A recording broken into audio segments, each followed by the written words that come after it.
بسم الله الرحمن الرحيم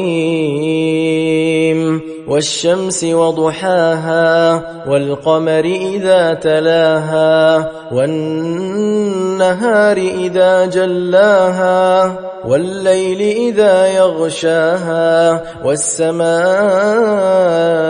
وما بناها والأرض وما طحاها ونفس وما سواها فألهمها فجورها وتقواها قد أفلح من زكاها وقد خاب من دساها كذبت ثمود بطغواها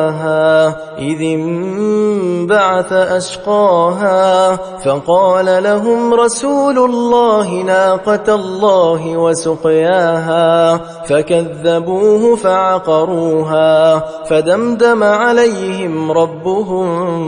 بذنبهم فسواها ولا يخاف عقباها